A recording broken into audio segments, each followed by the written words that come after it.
This is the newest album from Japanese Breakfast, aka Michelle Zauner, who already has 2 albums underneath her belt with Psychopomp and Soft Sounds from Another Planet, both of which I thought were serviceable albums, nothing to write home about, but each of them had their own supple amount of strong material. Last year she teamed up with Ryan Galloway of Crying fame under the name Bumper, in all caps by the way, to release Pop Songs 2020, which was one of my favorite EPs of last year. The tunes were fantastic, the production was great, it practically left me begging for more. So when Winds of a New Japanese Breakfast album blew by, I was really excited to hear it because Michelle was trending upwards in my opinion with her musical output, and after listening to Jubilee, this is easily her strongest solo effort yet. Right out of the gate with Paprika, you immediately get the feeling that this album is on a whole nother level in comparison with her past 2 works with its sheer ambition alone. Paprika has these celebratory horns and string arrangements that are so uplifting. I also like the lyrics kind of trending in this way of like a positive embrace of existentialism. It's a fantastic intro and it is followed up with the equally fantastic Be Sweet. I love the 80s synth pop pastiche of the track and the hook is pure ear candy. Be sweet to me, baby. Kokomo, Indiana is a sweet Wouldn't It Be Nice ballad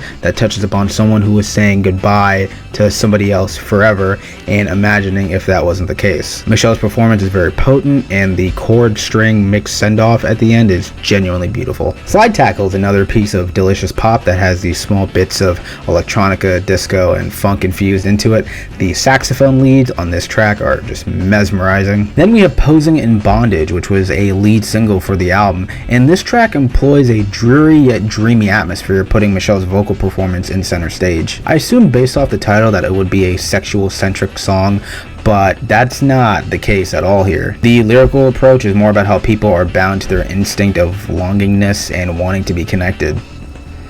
The following track, Sit, carries over that lyrical motif a bit, but boasts an even larger atmosphere to it. The textures of the ambient / droning instrumental give off this sprawling feeling in this isolated environment, which is topped off with a fantastic yearning vocal performance. In Hell is a heartbreaking track about having to put a pet down.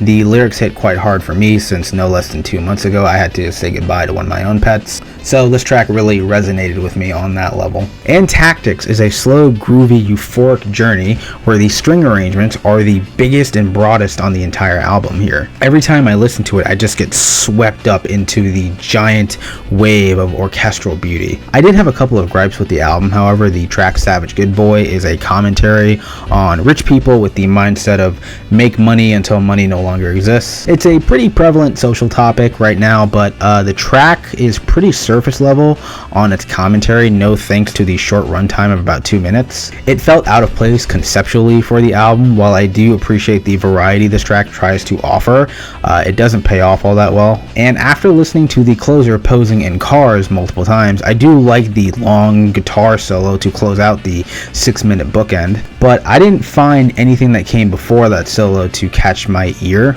The sonic and vocal approach feel way too similar to a lot of the other material on the album thus far, and in turn lessened its overall momentum as the final track. But overall, like I said, I think this is the best Japanese Breakfast album to ever be released. It is a forward-thinking effort that rewards the listener in many different ways. It is easily Michelle's most ambitious output, and I'm excited to hear her ventures in the future. Those are my thoughts. What are yours? Let me know down below, and I will see you on the next video. I'd give it a...